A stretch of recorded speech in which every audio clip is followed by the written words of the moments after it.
Saludo con mucho gusto a la coronel médico cirujana Nazaria Herrera Maldonado, especialista en salud integral. Muchísimas gracias por estar con nosotros.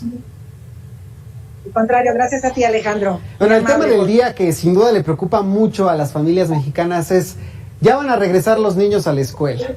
¿En qué tenemos que poner especial cuidado? Hay muchas actividades que tenemos que cambiar precisamente después de esta pandemia. Regresamos el 7 de junio a clases con cerca de 50 millones de personas en movimiento que van a estar con este regreso a clases. 36 millones y medio de alumnado, más los maestros, 2 millones aproximadamente, más todos los acompañantes y que tienen que ver con la escolaridad. Entonces el mundo va a cambiar para nuestro país. ¿Qué cuidados debemos de tener? Sí. Una gran inseguridad en el sentido de que todavía no tenemos un esquema de vacunación completa para toda la población, que nuestras aulas no están preparadas con un presupuesto para tener el gel sanitizante, el agua potable para algunos sitios de nuestro país en las escuelas o en la misma Ciudad de México, o de los 6 estados que tenemos el regreso ya a las clases encima, o de la megalópolis que también participa con el Estado de México, Morelos e Hidalgo, y hay todavía zonas que no están registradas con todas las cualidades que debe tener un espacio limpio y seguro para los niños y las personas que los acompañan.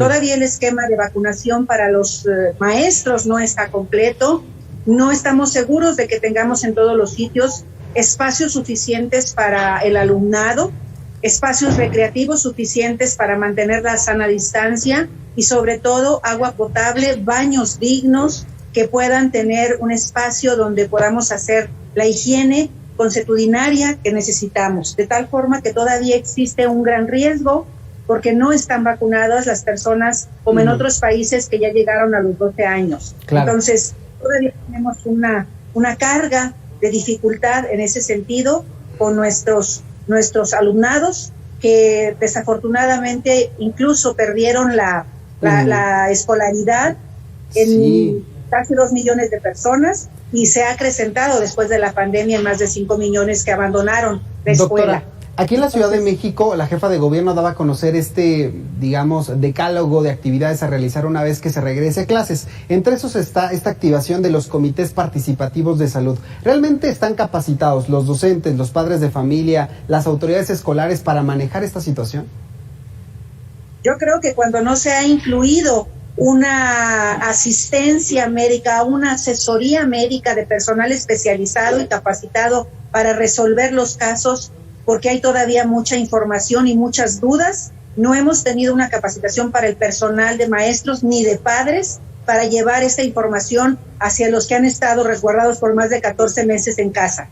De tal manera que sería muy riesgoso que si no existe esa capacitación para las áreas escolares, para los maestros y para los padres de familia también y madres de familia, sería todavía un estado que nos va a costar y que quizá vayamos a tener casos nuevos, que no es la solución. Entonces suspender en ese momento las clases por 14 días o cerrar la escuela, sino evitar nuevos cursos, nuevas muertes de niños que han estado protegidos en casa en este momento. Claro, y de sus familias, que de hecho esa es una de las políticas. Una vez que se detecte un caso de COVID-19 en una escuela se va a cerrar por 15 días y se va a retornar a clases virtuales. Pero en otros países se abrieron escuelas incluso en semáforos rojos, aunque ellos pues no lo manejan así, pero aún así se abrieron. ¿Por qué México tendría que ser la excepción?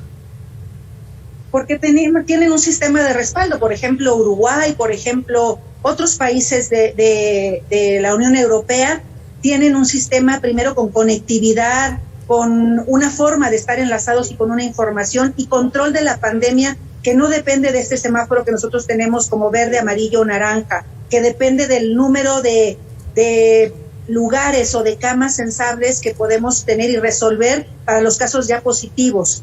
Llegamos demasiado tarde a la solución de este problema y eso hizo que el semáforo tuviera una cuestión de confusión. No es por el número de casos, es por la disponibilidad de la atención que estamos resolviendo. Sí. De tal forma que no es esta la situación que tendríamos que estar privilegiando con la seguridad de las niñas, niños, el alumnado y sus familias y en la docencia también.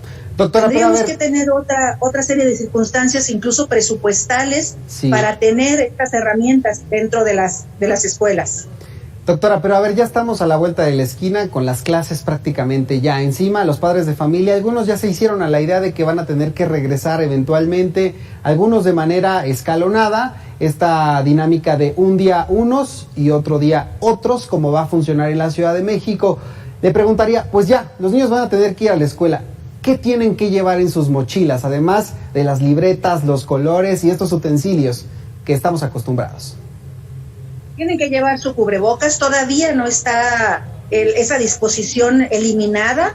Tienen que permanecer con su careta, con su higiene de manos. La escuela tiene que proveer el gel sanitizante, tiene que proveer agua potable, jabón suficiente y las condiciones de tomar la temperatura y de evitar llevar a los niños cuando están enfermos o con cualquier síntoma que pudiera ser de contagio respiratorio, como es cualquier resfriado, cualquier otra enfermedad. Tienen que ir sanos, eso lo tenemos que cuidar de forma muy importante. Y tener una asesoría médica de personal especializado al que puedan acudir. Eso tiene que ser un enlace entre las escuelas y lo ideal también, además de esta asesoría médica y de personal especializado, es tener espacios suficientes para no todas las escuelas tienen espacios, sobre todo las públicas, donde está la mitad del alumnado, sí, pero hay salones que tienen 40, 50 o 60 alumnos, sí, sobre todo del nivel secundario, del nivel medio superior o de la misma primaria.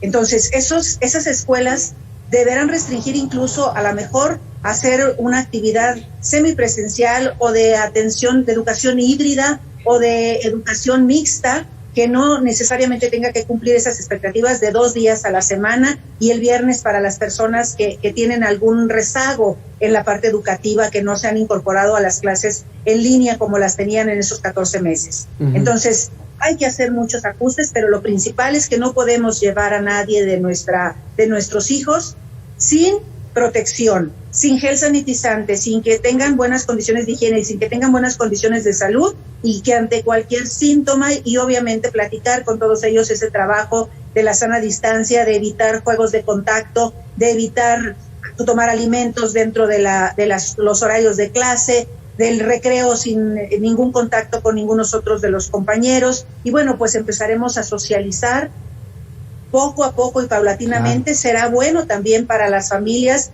pero hay que cuidar mucho también los horarios, porque hay que salir más temprano de las escuelas, no es turnos completos y no deben ser tampoco todos los días completos. Entonces tendremos que ir aprendiendo sobre la marcha, a espaciar los días y sobre todo a incrementar la infraestructura necesaria para mantener el aislamiento dentro de la escuela. Claro. Y el presupuesto para todas las cosas que tiene que proveer también la escuela y cuidarse también de los maestros. Si los maestros no han tenido su vacunación por cualquier motivo, no pueden ser los que estén dando las clases en su momento. También tenemos que sacarlos de esa parte que estamos privilegiando para mantener la seguridad y la salud de los niños y niñas. Claro. Doctora, tengo unos segundos nada más. Le preguntaría, ¿se necesitaría hacer pruebas también de COVID-19 en las escuelas a los niños?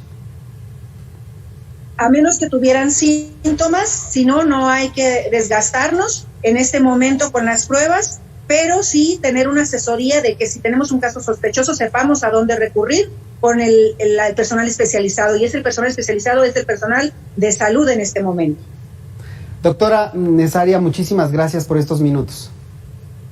Al contrario, Alejandro, gracias a ti y a tu amable audiencia. Gracias. Bueno, para que tome nota usted y en este regreso a clases que ya se aproxima, que va a ser el próximo 7 de junio, este regreso a clases presenciales aquí en la Ciudad de México, lo tome en cuenta para que usted se sienta más confiado a la hora de llevar a sus hijos a estas aulas.